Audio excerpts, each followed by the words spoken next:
నమస్తే, welcome to ABC news. ముందుగా headlines చూద్దాం.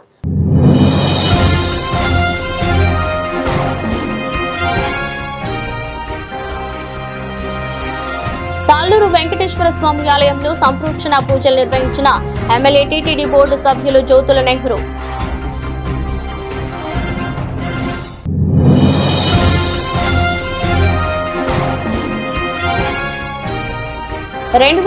గోదావరి మహాపుష్కరాలపై ముందస్తు సన్నాహకాలకు వేగం. 7 రోజుల్లో కార్యాచరణ ప్రణాళిక సమర్పణకు ఆదేశాలు.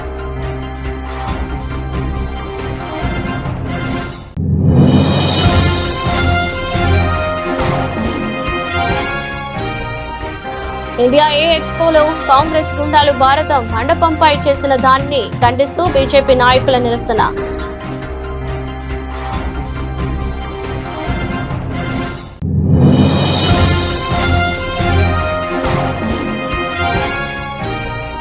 రాజమండ్రి ప్రభుత్వ ఆసుపత్రిలో వైద్యులు నిర్లక్ష్యం. రోడ్డు ప్రమాదం జరిగి వచ్చిన ఒక పేషెంట్ వల్ల నిర్లక్ష్యంగా వ్యవహరించిన తీరుపై కుటుంబ సభ్యులు ఆగ్రహం.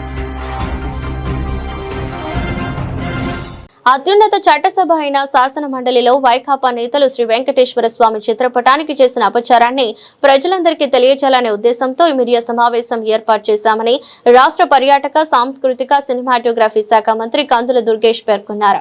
ఆదివారం మధ్యాహ్నం తూర్పు గోదావరి జిల్లా ప్రజాప్రతినిధులు మరియు కూటమి నేతలతో కలిసి ఆయన మాట్లాడారు. ఇప్పుడు కఠిన చర్యలు తీసుకోకపోతే భవిష్యత్తులో ఈ తరహా ఘటనలు ఏ దేవుడి విషయంలో అయినా, ఏ మతం విషయంలో అయినా జరిగే అవకాశం ఉందని మంత్రి దుర్గేష్ అన్నారు. సమాజంలో బాధ్యతాయుతమైన స్థాయిలో ఉన్న మనమంతా ప్రత్యేక కార్యాచరణ తీసుకోవాలని ప్రజలకు పిలుపునిచ్చారు. పాత్రికేయ మిత్రులకి, ఎలక్ట్రానిక్ మీడియా వారికి నమస్కారాలు తెలియజేస్తూ, ప్రధానంగా ఈ పత్రికా సమావేశం మీ ద్వారా నిన్న అత్యున్నత చట్టసభలైనటువంటి శాసనమండలిలో వెంకటేశ్వర స్వామికి జరిగినటువంటి అపచారాన్ని ప్రజలకు తెలియజేసి, ఈ విషయంలో అందరం కలిసి ఒక సరైనటువంటి నిర్ణయం తీసుకోకపోతే భవిష్యత్తులో ఈ విధమైనటువంటి అపచారాలు ఎవరికైనా జరగచ్చు అనేటువంటి, ఏ మతానికైనా ఏ దేవుడికైనా కూడా జరిగేటువంటి అవకాశం ఉంది కనుక మనం దీన్ని ప్రత్యేకించి సమాజంలో బాధ్యతాయుతమైనటువంటి స్థాయిలో ఉన్నటువంటి మన అందరం కూడా ఒక ప్రత్యేక కార్యాచరణని తీసుకోవాలనేటువంటి మాటని మీ అందరి ద్వారా ప్రజలకు తెలియజేయడానికి ఈ పత్రికా సమావేశాన్ని ఏర్పాటు చేశాం. మనందరికీ కూడా రాజకీయాల్లో ఉన్నవారికి, రాజకీయ నాయకులకి, రాజకీయ పార్టీలు నడిపేవారికి ఈ బాధ్యత మరింత ఎక్కువగా ఉంటుంది. కారణం, వారు రాజ్యాంగం మీద ప్రమాణం చేసి స్పష్టంగా చెప్తారు ఏ రకమైనటువంటి ఇలాంటి అంశాలకు లోబడమని, అందరినీ సమానంగా చూస్తామని, అందరినీ గౌరవిస్తామని చెప్పి అంబేద్కర్ మహాశయుడు రాసినటువంటి రాజ్యాంగం మీద ప్రమాణం చేసి మనం బయట చెప్తాం. అటువంటి రాజకీయ నాయకులు దాన్ని పాటించాల్సిన బాధ్యత కూడా ఉంది. నిన్న జరిగిన సంఘటనలు చూస్తే, ఇందాక మిత్రులు చెప్పిన విధంగా మంత్రిగా పవన్ కళ్యాణ్ గారి తరపున ఒక బిల్లు ప్రవేశపెట్టడానికి నేను శాసనమండలికి వెళ్ళాను. అదేవిధంగా శాసనమండలి సభ్యునిగా వీర్రాజు గారు కూడా సభలో ఉన్నారు. వెళ్ళినప్పుడు వాళ్ళు ఏదో వాయిదా తీర్మానం ఇచ్చారు. వాయిదా తీర్మానాన్ని చైర్మన్ గారు తిరస్కరించారు. వెంటనే వాళ్ళందరూ మూకుమ్మడిగా పోడియం దగ్గరికి వచ్చేసి ప్లకార్డ్స్ పట్టుకుని గొడవ చేస్తున్నారు. ప్లకార్డ్సే కదా అన్నట్టు ఇలా మేము మామూలుగా చూస్తున్నాం, రోజు జరిగే తంతే కదా, అది కూడా 320 రూపాయలు నెయ్యితో నువ్వు తయారు చేయించావంటే నీకు పరిపాలించడానికి అర్హత లేదని ప్రజలు 11 సీట్లు ఇచ్చారు. అదొక చిన్న విషయంగా ఒక సింగిల్ మ్యాన్ జడ్జిని వేశారు, 3 మ్యాన్ కమిటీని వేశారు. సిట్లో డాల్డా లేదు, సిట్లో ఏదో ఇంకొకటి ఉంది. అలా 320 రూపాయల నెయ్యి జగన్మోహన్ రెడ్డి వాడతాడా అని అడుగుతున్నారు. బొత్స సత్యనారాయణ వాడతాడా అని అంటున్నాను. నీ ఇంట్లో ఆ నెయ్యి వేసుకుంటావా అని అడుగుతున్నా. నెయ్యి మన అందరూ కూడా 660 కొంటే ఈవేళ నెయ్యిని ఏమంటున్నారు, ఆ ఎక్కువ కొనేసి 660 అంటున్నారు. మన దృష్టిలో నెయ్యి కేజీ ఎంత? మా వేదిక మీద ఉన్న పెద్దలందరం మేము వాడి నెయ్యి 1000, 1200, ఆవు నెయ్యి వాడితే 2000, 3000. వెంకన్న బాబుకి మాత్రం 660, 320 నెయ్యి వాడాలని అది ఆర్గ్యుమెంట్ జరుగుతుందంటే నువ్వు హిందుత్వానికి అనుబంధమైనటువంటి వ్యక్తివి కాదు, నీ ఫిలాసఫీ అది కాదు, నీ పార్టీ నాయకుల యొక్క ఆలోచన విధం అది కాదనేటువంటి విషయాన్ని ఈవేళ ప్రజల్లోకి మేము తీసుకువెడతాం. ఎందుకు చెప్పులు ధరించలేదు, ఎందుకు వారి ప్రతిమను పట్టుకున్నారు, ఏ దృష్ట్యా ఆ ప్రతిమని ఏ కళ్ళతో ఏ భావనతో వాళ్ళు చూస్తున్నారు. మనం వెంకన్న బాబు దగ్గరికి ప్రతి నెల ఒకళ్ళు వెళ్తారు, ఒక నెలకు వెళ్ళిపోతూ ఉంటారు మన వాళ్ళు చాలామంది. ఆయన్ని ఎంతో భక్తితో చూసేటువంటి సంస్కారవంతమైనటువంటి జాతి ఆయన, మనకి కలియుగ దైవం. అలాంటి వ్యక్తికి, అలాంటి వెంకన్న బాబుకి ఈవేళ అపకారం జరిగింది, వాళ్ళ దృష్టిలో జరుగుతుంది. ఆ శాలువాలు వేస్తారు, మీరందరూ కూడా లోపలికి వెళ్ళి ఆశీర్వచనం చెప్తే అందులో కూడా డబ్బులు తినేశారు. అంటే ఎందులో అయినా వెంకన్న బాబు దగ్గర కమిషన్ కొట్టేశారు. ఆ అప్పన్న ఎవరో ఉంటాడు, ఆయన రోజుకి ఏది మాకు 300 ఆ పిఏ, ఆయన రోజుకి అని అమ్మేసేవాడట. ఛార్జ్ షీటు తేడా తెలియనటువంటి పార్టీ ఏదైనా ఉందంటే అది వైఎస్ఆర్ పార్టీ. ఇవాళ అభియోగ పత్రాన్ని ఎంత అక్రమాలు జరిగినాయి, 250 కోట్లు దోపిడీ జరిగిందని చెప్పేసి వారు నివేదిస్తే అసలు ఏ తప్పు జరగలేదు, క్లీన్ చిట్ ఇచ్చేశారని వీరు చెప్పుకునే వైనం ఒక్కసారి ప్రజలంతా కూడా గమనిస్తున్నారు. అంతకుముందు పరకామణి సంఘటన చూసాం. ఏ విధంగా వైఎస్ఆర్ పార్టీ వారు రాజకీయాలు నడిపారో, వ్యవహారం నడిపారో మనమంతా కూడా గమనించాం. అంతకుముందు కూడా ఏ విధంగా రామతీర్థంలో ఉన్నటువంటి ఆలయాల్లో దాదాపు 300 ఆలయాల్లో ఆ గడిచినటువంటి ప్రభుత్వం 5 సంవత్సరాల్లో 300 పైగా ఆలయాల్లో అనేకమైనటువంటి దుశ్చర్యలు మనం చూసాం, కంప్లైంట్స్ పెట్టినవి. కానీ ప్రభుత్వం ఎటువంటి చర్యలు కూడా స్ట్రిక్ట్ యాక్షన్ లేకుండా ఏ విధంగా వారు ఒక పద్ధతి ప్రకారం, అంటే హైందవ ధర్మాన్ని కించపరిచిన, సనాతన ధర్మాన్ని నమ్ముకునే వాళ్ళ మనోభావాల్ని దెబ్బతీసిన ఏమీ జరగదు అనే ఒక వాతావరణం వారు సృష్టించడం చాలా దుర్మార్గం అని చెప్పేసి ఇవాళ మేము ఖండిస్తున్నాం. ఇటువంటి క్రమంలో ఏ విధంగా జగన్ రెడ్డి గారు టీటీడీ ఆలయానికి వెళ్ళినప్పుడు, తిరుపతి ఆలయానికి వెళ్ళినప్పుడు, తిరుమల వెళ్ళినప్పుడు డిక్లరేషన్ ఇవ్వకుండా చెప్పులతో వెళ్ళినటువంటి వైనం మనమంతా చూసాం. అంటే ఇది ఒక క్రమంలో ఒక సంఘటన తర్వాత ఇంకో సంఘటన తర్వాత ఇంకో సంఘటన చూస్తుంటే ఆరోగ్యంపై అవగాహన పెంపొందించేందుకు 5K స్టెప్స్ కార్యక్రమాన్ని నెల 22వ తేదీ నుంచి ఉదయం 6:30 రాజమహేంద్రవరంలో ప్రారంభిస్తున్నట్లు కమిడియన్ భద్రం తెలిపారు. శారీరక దృఢత్వం కోసం ప్రతి ఒక్కరూ రాజువారి నడక అలవాటు చేసుకోవాలని సూచించారు. కార్యక్రమాన్ని భవిష్యత్ తరాల ఆరోగ్యాన్ని దృష్టిలో ఉంచుకొని ఆంధ్రప్రదేశ్ మరియు తెలంగాణ రాష్ట్రాలలో ఉద్యమంలా నిర్వహించనున్నట్లు ఆయన పేర్కొన్నారు. ప్రజల్లో ఫిట్నెస్ పై చైతన్యం తీసుకురావటమే ఈ కార్యక్రమం ముఖ్య లక్ష్యమని తెలిపారు. మొదటిగా కాలేజీ విద్యార్థులతో ఈ కార్యక్రమాన్ని ప్రారంభించి తర్వాత అన్ని వయసుల వారిని భాగస్వామ్యం చేయాలని భద్రం పిలుపునిచ్చారు. వయసుతో సంబంధం లేకుండా ప్రతి ఒక్కరూ ఇందులో పాల్గొని ఆరోగ్యకరమైన జీవన శైలిని అలవాటు చేసుకోవాలని కోరారు. హాలీవుడ్ నటులు అదేవిధంగా డాక్టర్ భద్రం గారి ఆధ్వర్యంలో ఈ నెల 22 తారీఖు అంటే ఆదివారం ఉదయం హ్యాపీ స్ట్రీట్లో 5K స్టెప్స్ సంబంధించి ఒక క్యాంపెయిన్ ఆయన ఆధ్వర్యంలో నిర్వహించడం జరుగుతుంది. దానికి సంబంధించి రాజమండ్రిలో ఎవరైతే వాకర్స్ ఉన్నారో ఈరోజు ఉదయం మేము వెంకటేశ్వర వాకర్ పార్క్ నందు, అదేవిధంగా హ్యాపీ స్ట్రీట్లో రోజు వాకింగ్ చేసే వాకర్స్ని, మరి ఆర్ట్స్ కళాశాల మైదానంలో ఉన్నటువంటి వాకర్స్ని, అదేవిధంగా యువతని, కాలేజీలో ఉన్న యువతని అందరినీ కూడా మేము ఆదివారం ఉదయం 6:30 ఇక్కడ హాజరయ్యే విధంగా మేము అందరం వారికి ఆహ్వానించడం జరిగింది. అదేవిధంగా రాజమండ్రిలో ఉన్న ప్రముఖులు కూడా మేము ఆహ్వానిస్తున్నాం. సార్ చెప్పారు సినీ ప్రముఖులు వచ్చే అవకాశం ఉంది. ఏదైతే ఈ 5 స్టెప్స్ అనేది ఏదంటే మన ఆరోగ్యానికి ఎంత ఉపయోగపడుతుందో ఆయన వివరంగా చెప్పారు. ప్రతి మనిషి కూడా ఈరోజు వ్యాయామం చేయకుండా ఉండరు. వ్యాయామం చేస్తేనే ఈరోజు ఉన్న మన అలవాట్లను బట్టి ప్రతిరోజు వ్యాయామం చేస్తేనే మన రోగాలు నివారణ పరంగా ముందుకు వస్తుంది. కాబట్టి ప్రతి ఒక్కరూ వ్యాయామం చేయాలి. కంపల్సరీ వయసుతో నిమిత్తం లేకుండా 5000 స్టెప్స్ వేయాలి అనే నినాదంతో భద్రం గారు చేపట్టిన ఈ కార్యక్రమం విజయవంతం అవ్వాలని, దానికి మీ పత్రికా సోదరులందరూ కూడా సహకారం అందించాలని కోరుకుంటూ సెలవు తీసుకుంటాం. కానీ ఈసారి మాత్రం ఎక్కడే సక్సెస్ఫుల్గా కండక్ట్ చేసుకున్నందుకు సంతోషంగా ఉంది. ముఖ్యంగా ఈ ప్రెస్ మీట్ యొక్క ముఖ్య ఉద్దేశం ఏంటంటే, రీసెంట్గా ఒక వెల్నెస్ క్యాంపెయిన్ ఒకటి స్టార్ట్ చేశా. దాని పేరు 5K స్టెప్స్, అంటే 5000 అడుగులు. ప్రతిరోజు కనీసం ప్రతి ఒక్కరూ 5000 అడుగులు కనుక వేసినట్లయితే మనం ఆరోగ్యంగా ఉంటాం, ఆనందంగా ఉంటాం అన్న ఒక ఉద్దేశంతో స్టార్ట్ చేసిన క్యాంపెయిన్ పేరే 5K steps campaign, wellness campaign. ఇది అక్రాస్ ఏపీ, తెలంగాణలో అన్ని చోట్ల, అన్ని సిటీస్లోని కండక్ట్ చేయాలన్నది మా ముఖ్య ఉద్దేశం. దాంట్లో భాగంగా లాంచింగ్ వచ్చి మన రాజమండ్రిలో చేయాలి అనేది, అది కూడా ఈ నెల 22nd అంటే సండే ఈవెంట్స్ మన హ్యాపీ స్ట్రీట్ దగ్గర స్టార్ట్ అవుతుంది. 6:30 ఎర్లీ మార్నింగ్.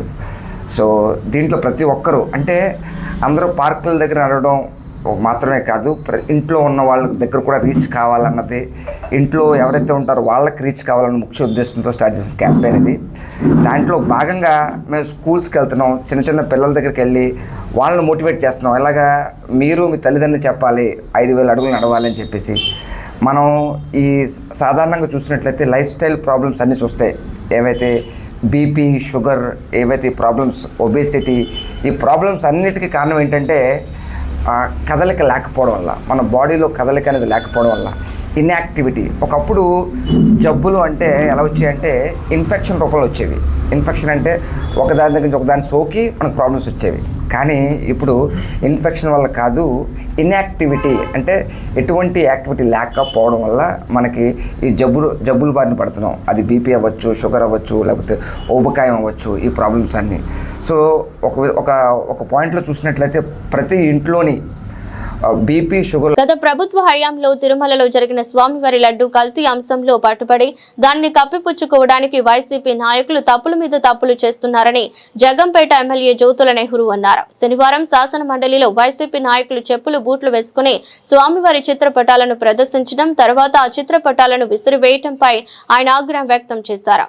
ఇందుకు నిరసనగా శనివారం గండేపల్లి మండలం తాళూరు గ్రామంలో ప్రాచీన ప్రసిద్ధ క్షేత్రం శ్రీ వెంకటేశ్వర స్వామి ఆలయం వద్ద శాసన మండలిలో వైసీపీ చేసిన అపచారాన్ని క్షమించమని స్వామివారికి సంప్రోక్షణ పూజలు నిర్వహించారు. ఈ సందర్భంగా మాట్లాడుతూ తిరుమల లడ్డు కల్తీ అంశంలో జగన్, వైసీపీ నాయకులు ఒక తప్పు కప్పిపుచ్చుకోవడానికి ఇంకొక తప్పు చేస్తూ పోతున్నారని ఆయన వ్యాఖ్యానించారు.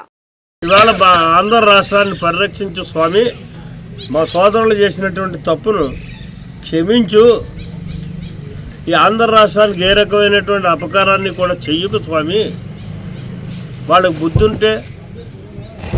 వచ్చుంటే లెంపలేసుకుని క్షమాపణ నిన్ను కోరతారు, లేదనుకుంటే వాళ్ళ తరపున మేము కోరుతున్నాం. ఈ రాష్ట్రాన్ని మాత్రం పరిరక్షించు అని చెప్పేసి ఇవాళ ఇక్కడ ప్రక్షాళన కార్యక్రమాన్ని చేసుకున్నటువంటి సందర్భం. ఇక్కడ ఇది రాజకీయం మాత్రం కాదు. ఎందుకంటే చాలా సీనియర్, నాకంటే సీనియర్ బొత్స సత్యనారాయణ గారు, ఆయన నాయకత్వంలో శాసనమండలి నడుస్తుంది. అక్కడ మెజార్టీ సభ్యులు ఉన్నారు. మంద చాలా విపరీతంగా ఉంది. ఆ మందబలంతో వ్యవహరిస్తున్నట్టు దీనిలో మిన్ను కాంటలేదు. ఇంకా శాసనమండలి అన్నది శాసనసభకి ఆదర్శంగా ఉండాలి. ఎందుకంటే అక్కడ వెళ్ళే వాళ్ళందరూ కూడా అనుభవజ్ఞులు, వివిధ విధానాల్లో నిపుణులు, మంచి అవగాహన ఉన్నటువంటి వారు, సంస్కారవంతులు, విద్యా పరిజ్ఞానం ఉన్నటువంటి వాళ్ళు ఎన్నుకవుతుంటారు. సమాజంలో టీచర్స్ కానీ, గ్రాడ్యుయేట్స్ కానీ, రాజకీయంగా అనుభవం ఉన్నటువంటి పెద్దలు కానీ, దాన్ని పెద్దల సభ అంటారు. ఆ పెద్దల సభలో జరిగేదేంటి? శాసనసభలో చర్చించినటువంటి, తీర్మానించినటువంటి అంశాలన్నింటినీ కూడా పెద్దల సభకు తీసుకెళ్తారు, శాసన మండలికి. అక్కడ దాన్ని ఏమైనా తప్పులు ఒప్పులు ఉన్నట్టయితే సరిచేసి దాన్ని ఆమోదించడం జరుగుతుంది. లేకపోతే తిరిగి శాసనసభకి తిరిగి పంపించి మళ్ళీ సరిచేసిన తర్వాత దాన్ని ఆమోదించేటటువంటి విధానం ఉంటుంది. అంత పవిత్రమైనటువంటి సభది. ఈ అపవిత్రులంతా చేరి ఆ సభలో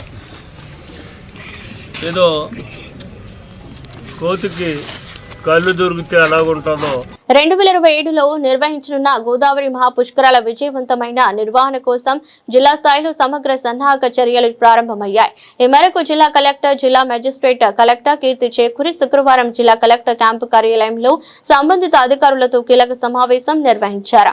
ఈ సమావేశంలో జిల్లా SP D Narasimha Kishore, joint collector Y Megha Swaroop, municipal commissioner Rahul Meena పాల్గొన్నారు. ఈ సందర్భంగా జిల్లా కలెక్టర్ కీర్తి చేకూరి మాట్లాడుతూ 2027 పుష్కరాలను దృష్టిలో ఉంచుకొని తూర్పు గోదావరి జిల్లాలో పార్కింగ్ స్థలాలు, పుష్కర నగర్ల కోసం అవసరమైన ల్యాండ్ పార్సిళ్లు గుర్తింపుపై 7 రోజుల్లోగా పవర్ పాయింట్ ప్రెజెంటేషన్ రూపంలో కార్యాచరణ ప్రణాళిక సమర్పించాలని కలెక్టర్ ఆదేశించారు.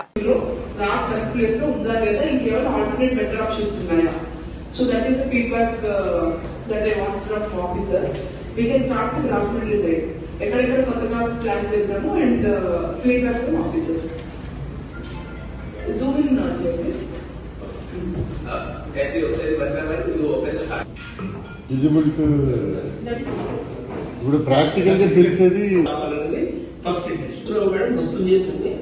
ఫస్ట్ నార్త్ రీచ్ తీసుకుంటే కాతేరు మెయిన్ రోడ్, కాతేరు ఇదేమో next Kampamuru road madam. From here దివాన్ చెప్పు ఇక్కడ నుంచి వైజాగ్ వెళ్తుంది. వైజాగ్ నుంచి వచ్చి ట్రాఫిక్ లైట్ ఇక్కడ అవుతున్నాం దివాడింది. మన కాతేరు నుంచి సర్వీస్ రోడ్, సర్వీస్ రోడ్ ఇది available to clear. But one thing ఇక్కడ కొద్ది బాటిల్ లెక్ ఉన్నాయి. ఈ బాటిల్ లెక్ గురించి మన ఇరిగేషన్ డిపార్ట్మెంట్ నుంచి వెళ్ళినట్టు మన మీరందరూ వచ్చి మీటింగ్ వచ్చినప్పుడు వెళ్తారు మాట్లాడడం జరిగింది. మాట్లాడితే దానికి ఆర్డర్ రైట్స్ ఇక్కడైతే పనికి రావచ్చు. అంటే ట్రాఫిక్ ఈ లెఫ్ట్ నుంచి ఇలా వచ్చి ఈ మధ్యలో కింద ఇక్కడ ఒక అండర్ పాస్ ఉంది. అండర్ పాస్ నుంచి ఇలా తీసుకొని ఇలా తీసుకెళ్తే ఇక్కడ వరకు వస్తుంది. కాకపోతే ఏంటంటే ఇక్కడ ఒక టెంపుల్ ఉంది మేడం. ఇక్కడ పైన ఎలివేటెడ్ లెవెల్ టెంపుల్ ఉంది. అయితే ఈ ఘాట్స్ ఎలా చేస్తారని ఇరిగేషన్ కూడా చెప్పాలంటే ఇక్కడ ఏంటంటే మెయిన్ ప్రాబ్లం ఎక్కడ వస్తుంది. మన పుష్కరాల పైన మన శివరాత్రి కూడా చూస్తుంటే కరెక్ట్ డెప్త్ దొరకట్లేదు సార్. మొరగడానికి కానీ లిఫ్ట్ చేయడానికి కానీ దేనికి కానీ 4 feet 3 feet అన్నా మనకు దొరకాలి. కొన్ని చోట్ల ఏంటంటే ఈక్వల్ గా ఘాట్ డెప్త్ ఉంటుంది. రోడ్ బయట అక్కడ పార్కింగ్ ఇస్తే అక్కడ వెహికల్ పెట్టుకుంటాం. అక్కడ వెహికల్ తీసుకొని లోపలికి వచ్చేసుకోవచ్చు. ఈ రోడ్ మనం ఫ్రీ పెట్టచ్చు కదా. అయితే ఇదే road, but one side of the highway అన్ని వెళ్ళిపోతా ఉంటాయి. మొన్న పుష్కరాల పాయింట్ ఆఫ్ వ్యూ మన నెక్స్ట్ గైడెన్స్ మనం తయారు టెంపరీ కార్డ్ కావాలని చేర్చా. This is the blue line that is sitting inside where actual skin goes. This brown color that is sandwich area. There temporary guards can be there. ఎక్కడైతే temporary cards possible ఉంది చూడు.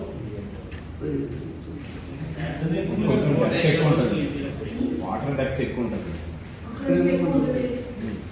అంటే మన margin తక్కువ ఉండటం వల్ల depth water కొంచెం ఎక్కువ ఉంటుంది. మన రివర్కి దానికి హై మార్జిన్ ఉండదండి, ల్యాండ్ ఉండదు, బ్లడ్ బ్యాంక్ చేర్చే ఉంటుంది రివర్. ఇండియా ఏ ఎక్స్పోలో నిన్న కాంగ్రెస్ గుండాలు భారత మండపంపై దాడి చేసి భారత ప్రధానిని శ్రీ నరేంద్ర మోదీ గారిని అవమానపరిచారని నిరసిస్తూ నందం గనిరాజు జంక్షన్ వద్ద బీజేపీ నాయకులు రాహుల్ గాంధీ దిష్టిబొమ్మతో నిరసన తెలిపారు.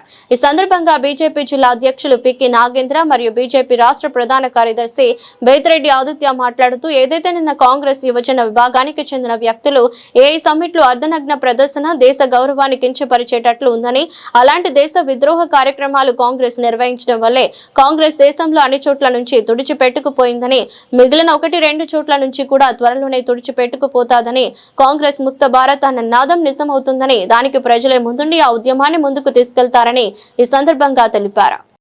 ఏదైతే కాంగ్రెస్ ఇంతకన్నా ఏం దిగజారుతుంది అనుకున్న ప్రతిసారి అంతకు మించి మేము దిగజారుతామని కాంగ్రెస్ రుజువు చేస్తూనే ఉంది.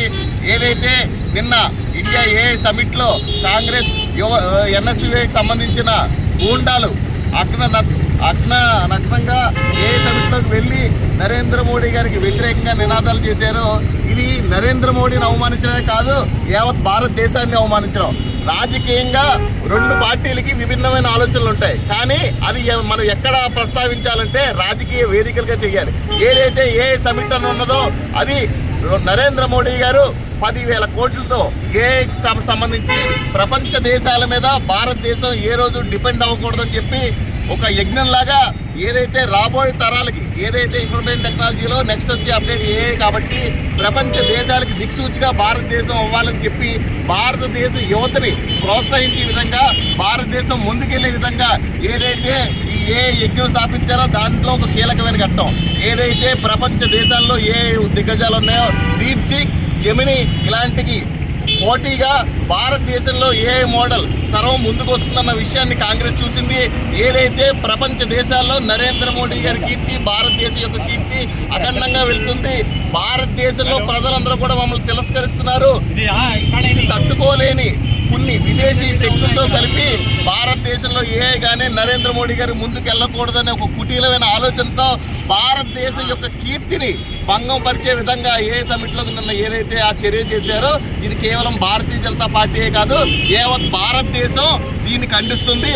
భారతదేశంలో ఉన్న యువత అంతా కూడా ఇవాళ కాంగ్రెస్ నుంచి కాంగ్రెస్ దీనిగా మేము ఇన్నేళ్ళు చూసామని చెప్పి మొత్తం యావత్ భారతదేశంలో యువత అంతా కూడా ఇటువంటి పార్టీనా ఇన్నాళ్ళు మేము చూసామని చెప్పి అందరూ సిగ్గుతో తలవంచుకునే పరిస్థితిని ఇవాళ తీసుకొచ్చారు. నిన్న సమిట్లో కాంగ్రెస్ గూండాలకి ఎవరు సమాధానం చెప్పారు? సిఇఓలు చెప్పారు, సైంటిస్టులు చెప్పారు, మీరు భారతదేశంలో భారతదేశ పౌరులుగా మీరు చేసేదని చెప్పి వాళ్ళందరినీ తరుగు కొట్టారు. ఇవాళ భారతీయ జనతా పార్టీ కార్యకర్తలు గారు తరుగు కొట్టింది, భారతదేశ ప్రజలు తరుగు కొట్టారు. సమిట్ నుంచి భారతీయులు ఏదైతే నిజమైన భారతీయులు అన్నారో వాళ్ళందరూ కాంగ్రెస్ నాయకుల్ని తరిగి కొట్టారు. ఇది మీ దుస్థితి, కాంగ్రెస్ స్థితి ఇది. ఇవాళ భారతదేశంలో చూస్తే అన్ని ఎలక్షన్లోనూ మీరు ఓడిపడినారు. ప్రజలు తిరస్కరించారు. ఎందుకు తిరస్కరిస్తున్నారు? భారతదేశానికి వ్యతిరేకంగా చేస్తున్నారు కాబట్టి ప్రజలు మిమ్మల్ని తిరస్కరిస్తున్నారు. భారతీయత మీ మనసులో లేదు కాబట్టి ఇవాళ ప్రజలు మిమ్మల్ని తిరస్కరించారు. మిమ్మల్ని కుక్కలా ఉండడానికి కూడా లేదు. ఎందుకంటే కుక్కకు కూడా మనం భోజనం పెడితే దానికి విశ్వాసంగా ఉంటుంది. మీరందరూ భారతీయులుగా ఇక్కడ పుట్టి భారతీయులుగా కాకుండా విదేశాలు చేస్తారంటే మేము మీతో పోలిస్తే కుక్కలు కూడా ఇవాళ సిగ్గుపడితే మేము మా దేశానికి నాకు భోజనం పెట్టడానికి విశ్వాసంగా ఉంటాను, మీకు ఆ విశ్వాసం లేదు, భారతదేశం మీద అంటే భక్తి లేదు, ఇలాంటి వాళ్ళతో మమ్మల్ని పోల్చొద్దని కుక్కలు కూడా సిగ్గుపడే స్థితికి ఇవాళ కాంగ్రెస్ చేరుకుందంటే ఇంతకు మించి మీరు ఏం చేయగలుగుతారు? ఇవాళ ప్రజల విశ్వాసాల మీద దెబ్బ కొట్టారు, ప్రజల నమ్మకాల మీద దెబ్బ కొట్టారు. భారతదేశం గౌరవాన్ని ప్రపంచ దేశాలు చూస్తున్న విధంగా భారతదేశం కిందపడి తల ఉంచుకునే పరిస్థితి మీరు తీసుకొచ్చారంటే ఇది మీ యువతకి మీరు నేర్పుతున్నది. అందుకే మొత్తం దేశవ్యాప్తంగా కాంగ్రెస్ అన్ని మూలల అన్ని చోట్ల ఓడిపోతుంది. ఆంధ్రప్రదేశ్లో అయితే వాళ్ళకి ఉడికే లేదు. రానున్న రోజుల్లో ఒక్క మండలం ఒక్క పంచాయతీలో కూడా కాంగ్రెస్ ఉండదు. ఏదైతే స్లోగన్ 2014లో మనం తీసుకున్నామో కాంగ్రెస్ హటావో దేశ్ బచావో అది పూర్తిగా రానున్న రోజుల్లో పూర్తిగా ఈ దేశం నుండి కాంగ్రెస్ ని మొత్తం వేరులతో సహా ఈ దేశ ప్రజలు తీసి కాంగ్రెస్ ని అవతలేస్తారు. ఏదైతే పరాయి దేశాలకు మీరు పనిచేస్తున్నారో, పరాయి దేశాలకు వెళ్ళి భారత కోసం కించపరిచి మాట్లాడుతున్నారో మీరు ఇంకా శాశ్వతంగా ఆ దేశాల్లోనే ఉండిపోయేలాగా ఈ ప్రజలు రానున్న రోజుల్లో కాంగ్రెస్ బుద్ధి చెప్తారని ఈ సందర్భంగా తెలియజేస్తూ ఇటువంటి చర్యలు మానుకోవాలి. ఈ వాటి నుంచి అయినా సరే ఇలాంటి చర్యలు మానుకోకపోతే ప్రజలు మీకు ఇంక బయటకు తిరిగే పరిస్థితి కూడా మీకు ఈ భారతదేశంలో ఉండదు. బయటకు వస్తే ప్రజలు వచ్చి మిమ్మల్ని కొట్టే పరిస్థితి మీకు ఉంటుందని చెప్పి ఈ సందర్భంగా భారతీయ జనతా యువ మోర్చా తరఫున మిమ్మల్ని అందరినీ హెచ్చరిస్తున్నాం. కాంగ్రెస్ హటావో, కాంగ్రెస్ హటావో, కాంగ్రెస్ హటావో. ఎల్ఐసి ఓబీసీ ఉద్యోగుల సంక్షేమ సంఘం రాజమండ్రి వారి ఆధ్వర్యంలో స్థానిక గణేష్ చౌక్ వద్ద ఉన్న బీసీ బాలికల వసతి గృహం నందు ఉన్న ఇంటర్మీడియట్ విద్యార్థినులకు పరీక్షల నిమిత్తం మెటీరియల్ ను ఎల్ఐసి ఉభయ గోదావరి జిల్లాల senior divisional manager Shri Satyanarayana Sahu గారి చేతుల మీదుగా ఇవ్వటం జరిగింది. కార్యక్రమంలో ఎల్ఐసి ఓబీసీ ఉద్యోగుల సంక్షేమ సంఘం నాయకులు, వసతి గృహం అధికారులు, బీసీ నాయకులు పాల్గొన్నారు. Senior divisional manager Satyanarayana Sahu విద్యార్థులకు పరీక్షలకు సంబంధించిన విషయాలను వెల్లడించి వారికి ధైర్యంగా పరీక్షలు ఎలా వ్రాయాలో సూచించారు.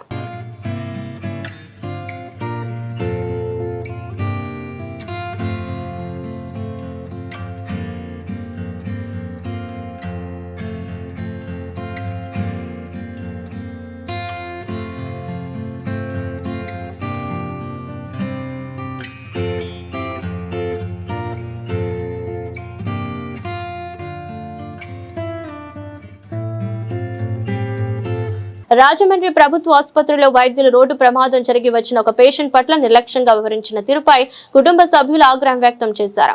జిల్లాలోని కోరుకొండ మండలం వెస్ట్ గానుగూడెంకి చెందిన బాధితులు బైక్ ప్రమాదంలో గాయపడిన 17 ఏళ్ల యువకుడిని రాజమండ్రి ప్రభుత్వ ఆసుపత్రికి తీసుకువస్తే ఆ పేషెంట్ కు సరైన వైద్యం అందించకుండా కాలయాపన చేస్తే దానిపై అడిగినందుకు తమను డాక్టర్లు మహిళల్ని చూడకుండా దుర్భాషలాడుతూ దూషించారని ఆరోపించారు. రాజమండ్రి ప్రభుత్వ ఆసుపత్రిలో ఆర్ఎంఓతో పాటు అక్కడి డాక్టర్లు చికిత్సకు వచ్చిన వారి పట్ల నిర్లక్ష్యంగా వ్యవహరిస్తున్నారని, ప్రభుత్వం చెల్లించే లక్షలాది రూపాయల జీతాలు తీసుకుంటూ రాజమండ్రి ప్రభుత్వ ఆసుపత్రి డాక్టర్లు ప్రజలకు సరైన వైద్యం అందించకుండా చాలా నిర్లక్ష్యంగా వ్యవహరిస్తున్నారని ఆరోపిస్తున్నారు. నా పేరు సుజాత అండి. మాది కోరుకొండ మండలం, కోరుకొండ వెస్ట్ గానుగూడెం. ఏమో మా అక్క విజేత. ఈరోజు ఉదయం మా అక్క కొడుక్కి బైక్ యాక్సిడెంట్ అయిందండి. డ్రింక్ చేసి ఒక అబ్బాయి వచ్చి ఎదురుగా కొట్టేసాడండి బండి. కొడితే నోస్ బ్లీడింగ్ అయింది, ఇక్కడ తగిలి ఇదంతా స్వెల్లింగ్ వచ్చేసింది. వెంటనే రాజమండ్రి గవర్నమెంట్ హాస్పిటల్కి తీసుకొచ్చామండి. గవర్నమెంట్ హాస్పిటల్కి తీసుకొస్తే ఓపీ రాయించుకున్న తర్వాత ఓపీ నుంచి ఈఎన్టీ వార్డుకి వెళ్ళమన్నారండి. ఈఎన్టీ వార్డుకి వెళ్ళిన తర్వాత మళ్ళీ ఇంకో ఓపీ రాయించుకుని న్యూరాలజిస్ట్ దగ్గరికి వెళ్ళమన్నారండి. సిటీ స్కాన్ చేయమన్నారండి. సిటీ స్కాన్ చేసిన తర్వాత సిటీ స్కాన్ రిపోర్టు 3 అవర్స్లో వస్తుందని అన్నారండి. ఈ 3 అవర్స్లో ఈఎన్టీ దగ్గరికి వెళ్ళి మళ్ళీ ఇది ఎక్స్రే స్కానింగ్ అవన్నీ చేశారండి. చేసి ఇక్కడ బోను చిన్నగా క్రాక్ అయింది అని చెప్పేసి దానివల్ల బ్లీడింగ్ అవుతుందని మెడిసిన్ రాసి ఇచ్చారండి. అక్కడి నుంచి 12:30కి న్యూరాలజిస్ట్ దగ్గరికి వచ్చామండి. అప్పటికే డాక్టర్ గారు వెళ్ళిపోయారంటండి. ఏమో డాక్టర్ గారు ఎప్పుడు వస్తారని అక్కడ ఒక లేడీ డాక్టర్, ఒక లేడీ సెక్యూరిటీ గార్డు ఉంటే వాళ్ళతో మాట్లాడమండి. డాక్టర్ గారు ఎప్పుడు వస్తారమ్మా అంటే 2 గంటలకు వస్తారన్నారండి. సరే 2 గంటలకు అన్నారు కానీ అని కూర్చున్నామండి. కూర్చుంటే 2 అయింది, ఇంకా రావట్లేదండి. వీళ్ళేమో తలుపులు వేసేసుకున్నారు, పేషెంట్లు మేము బయట ఉన్నామండి. మా అబ్బాయికి ఏమో ఒక మెడిసిన్ కూడా అందలేదు, అప్పటికి ఒక ట్రీట్మెంట్ కూడా లేదు. వచ్చాడు, ఆ టెస్టులు ఈ టెస్టులు చేశారు, మెడిసిన్ ఇచ్చారు, పట్టుకెళ్ళని వాడండి అని అక్కడ రాసి ఇచ్చారు. ఇక్కడేమో వాంటింగ్ అవ్వకూడదు, వాంటింగ్ ఏమన్నా పెడితే వాంటింగ్ అవుతుంది, నోస్ బ్లీడింగ్ అవుతుంది కాబట్టి ఏం పెట్టకూడదని చెప్పేసి ఆర్ఎంఓ గారు వైద్యం చేస్తారా చేయరా సార్, ఇప్పుడు అంటే డాక్టర్ లేడు ఏం చేయమంటాం మమ్మల్ని, మేము ఏం చేయలేం మరి అనేసి అని అన్నారండి. అదేంటి సార్ అలా అంటారు, ఇది హాస్పిటలే కదా, వైద్యం కోసమే మేము వచ్చాము, ఇంత దెబ్బ తగిలింది, ఇంత బ్లీడింగ్ అవుతుంది, బాబుకి పొద్దు నుంచి ఏం పెట్టలేదు, ఏం తినలేదు, మీరు వైద్యం చేయాలి కదా అంటే ఆయన లోపలికి రండి మాట్లాడతానన్నారండి. లోపలికి వెళ్ళిన తర్వాత ఈయన ఇంకొక ఆయన ఉండి పేషెంట్ని తీసుకురమ్మనకుండా మాతో సంభాషణ చేస్తున్నారు. సార్ మాతో సంభాషణ కాదు సార్, మీరు పేషెంట్ని చూడండి సార్, అసలు అబ్బాయికి ఏమైంది ఏంటో, తల్ల ఏమైందో, ముక్కు మీద ఏమైందో, స్కానింగ్ తీశారు, ఎక్స్రే తీశారు, కాదని అనట్లేదు, కానీ వాటి రిపోర్ట్స్లో ఏముందో మీకు పంపిస్తాను, మెసేజ్ చేస్తాను, వాట్సాప్లో పెడతానని చెప్పారు. అక్కడి నుంచి స్కాన్ చేసిన తర్వాత వాళ్ళు మీకు ఆల్రెడీ వాట్సాప్ చేసి ఉంటారు కదా సార్, ఒకసారి మాకు వైద్యం ఏం చేయాలో చెప్పండి సార్, బాబుకి ఏం పెట్టలేదు, ఏం పెట్టినా వామిటింగ్ సిమ్టమ్స్ వస్తున్నాయి అని చెప్పేసి డాక్టర్ చెప్తే మేమేం పెట్టలేదు సార్, ఏదైనా ఫుడ్ పెడతాం సార్ బాబు కంటే కూడా, ఇప్పుడు ఏం చేయమంటావు, ఏమనుకుంటున్నాను అసలనే, మీరు ఏం చేయాలనుకుంటున్నారు, ఎందుకు మాట్లాడుతున్నారు అని మా మీద సీరియస్ అవుతున్నాడు, కానీ బాబుని తీసుకురండి ట్రీట్మెంట్ చేస్తానని మాత్రం అనట్లేదు ఆయన డాక్టర్ గారు, ఆర్ఎంఓ గారు. ఇంకొక ఆయన ఎవరో డాక్టర్ అంట వచ్చారు, సర్లే బలవంతంగా తీసుకెళ్లారు లోపలికి. బాబుని ఎలా చూసి లేడీ డాక్టర్ గారు ఏం చేశారంటే డైక్లోపిన్ ఇంజక్షన్ తెచ్చేయమ్మా అని చెప్పేసి ఇంజక్షన్ చేస్తున్నారు బాబుకి. ఇదేటమ్మా ఆల్రెడీ మేము కోరుకున్న హాస్పిటల్కి అక్కడికి మామూలుగా తీసుకెళ్ళినప్పుడు ఆయన చేశారు, ఆ ఇంజక్షన్ వద్దు అంటే నేను ఇచ్చిన ఇంజక్షన్ చేయించుకోరా అని లేడీ డాక్టర్ మా మీద పెద్దగా కేకలేసేసారు. ఇదేటమ్మా మీరు కేకలేస్తున్నారంటే ఇప్పుడు వరకు మీరు మాట్లాడలేదు, ఇప్పుడు మీరు ఆర్ఎంఓ గారు వచ్చిన తర్వాత మా మీద ఎందుకు అరుస్తున్నారు అంటే నేను చేసిన వైద్యం మీరు చేయించుకోరా అని ఆవిడ అరుస్తున్నారు మా మీద. నేను ఇచ్చిన ఇంజక్షన్ మీరు ముందే వేయించుకోండి, అప్పుడు నాతో మాట్లాడని అంటుంది ఆవిడ. ఆల్రెడీ ఇంజక్షన్ చేయించాం, అది చేయకూడదని ఈ పక్క డాక్టర్ గారు చెప్తున్నారు, ఈవిడేమో చేయించుకోమంటుంది. ఇలా సార్ అసలు ఏమీ వాళ్ళకి రెస్పాన్సిబిలిటీ లేకుండా ఉన్నారు సార్. వైద్యులంటే ఎలా ఉందంటే అలా ఉంది వాళ్ళ పరిస్థితి. వార్తలు ముగించే ముందు మరోసారి హెడ్లైన్స్.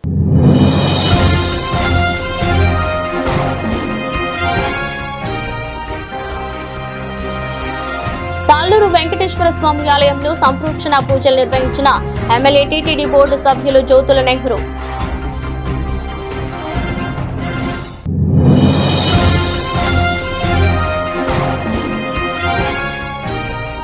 (2027) గోదావరి మహాపుష్కరాలపై ముందస్తు సన్నాహకాలకు వేగం. 7 రోజుల్లో కార్యాచరణ ప్రణాళిక సమర్పణకు ఆదేశాలు.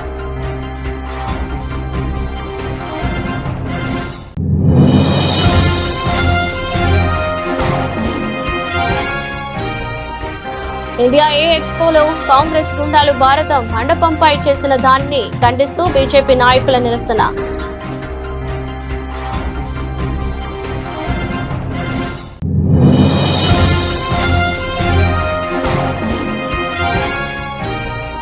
రాజమండ్రి ప్రభుత్వ ఆసుపత్రిలో వైద్యులు నిర్లక్ష్యం. రోడ్డు ప్రమాదం జరిగి వచ్చిన ఒక పేషెంట్ వల్ల నిర్లక్ష్యంగా వ్యవహరించిన తీరుపై కుటుంబ సభ్యులు ఆగ్రహం. ఇది రోజు బులెటిన్. మరో బులెటిన్లో మళ్ళీ కలుద్దాం. అంతవరకు సెలవు. నమస్కారం.